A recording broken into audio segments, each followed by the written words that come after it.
આજની lunch special થાળીમાં બનાવ્યું છે છોલે પૂરી, રાઈસ, દહીં અને સલાડ. તો ચાલો બનાવીએ. એના માટે છોલેને મેં રાતે જ પલાળી દીધા હતા. છોલેને બોઇલ કરી લઈશું. એક કુકરમાં છોલે મૂકી દીધા છે. ત્યાર પછી એમાં તમાલપત્ર, તજ અને 3 લવિંગ એડ કરી દીધા છે. સ્વાદ પ્રમાણે મીઠું એડ કરી દીધું છે 1 ચમચીથી થોડું વધારે, અને છોલે જેટલા માપના હતા એનાથી અડધું આપણે પાણી એડ કરેલું છે. આટલું પાણી આપણે સબ્જીમાં પણ હવે કામ આવી જશે.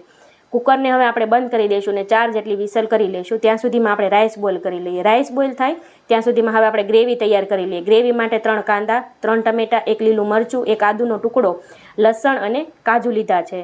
ગ્રેવી અને ગ્રેવીનો મસાલો બધો રેડી કરીને સાઈડ ઉપર કરી લઈશું અને પૂરીનો લોટ પહેલાં ગૂંથી લઈશું. એના માટે અહીંયા 1 વાટકા જેટલો લોટ લીધો છે. સ્વાદ પ્રમાણે મીઠું એડ કર્યું છે અને 1 ચમચી અજમાને આવી રીતે મસળીને એડ કરવાથી સ્વાદ ખૂબ સરસ આવે છે. તો હવે આપણે 1 ગ્લાસ પાણી લઈ અને લોટને બરાબર ગૂંથી લઈશું. લોટને થોડોક ટાઈટ રાખીશું જેનાથી પૂરી આપણી ખૂબ સરસ બનશે. બરાબર, તો જો આ પ્રમાણમાં આપણે લોટ ગૂંથવાનો છે. ત્યાં સુધીમાં છોલે બોઇલ થઈ ગયા છે. છોલેને ચેક કરી લઈશું આપણે કે બરાબર બોઇલ થયા છે કે નહીં.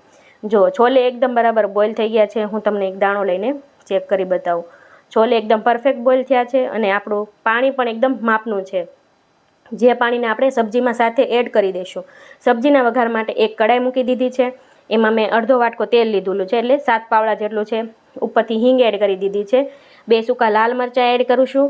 ત્યાર પછી આપણે જે કાંદાની ગ્રેવી હતી તેમાં સાથે કાજુ, લસણ અને લીલા મરચાંને પણ પેસ્ટ કરી દીધી હતી.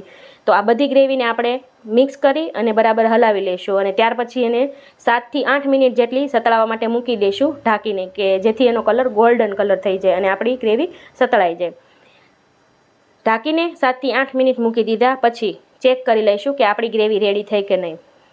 ગ્રેવીનો કલર ચેન્જ થઈ ગયો છે અને ગ્રેવી ગોલ્ડન કલર જેવી બની ગઈ છે. તો હવે આપણે ઉપરથી એડ કરી દઈશું tomato puree. Tomato puree add કરી દીધા પછી પણ એમાં સ્વાદ પ્રમાણે મીઠું એડ કરી દઈશું અને એને બરાબર હલાવીને મિક્સ કરી લઈશું. મિક્સ કરી દીધા પછી ટોમેટો પ્યુરી એડ કરી તો એને પણ ઢાંકીને થોડીવાર માટે મૂકી દઈશું કે જેનાથી આ પ્યુરી પણ આપણી બરાબર સતળાઈ જાય.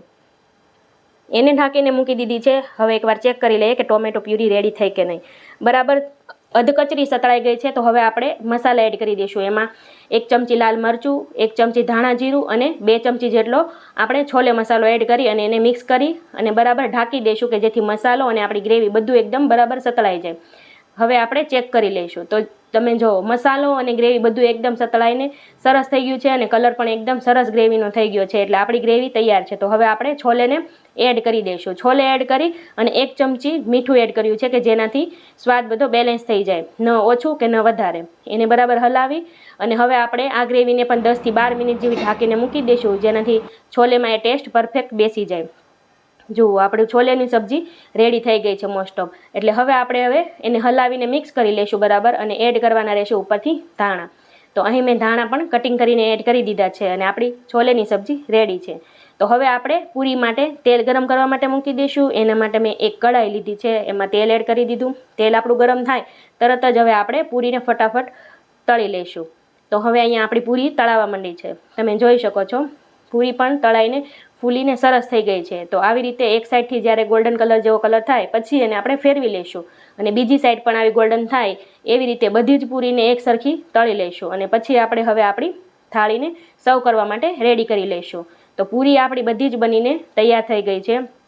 હવે આપણે તૈયારી કરશું આપણી થાળી માટેની. તો અહીં મેં થાળીમાં સર્વ કરી દીધું છે છોલેની સબ્જી, પૂરી, રાઈસ, દહીં અને સલાડ. તો આજની આપણી લંચ સ્પેશિયલ થાળી ખૂબ સરસ ટેસ્ટી તૈયાર છે.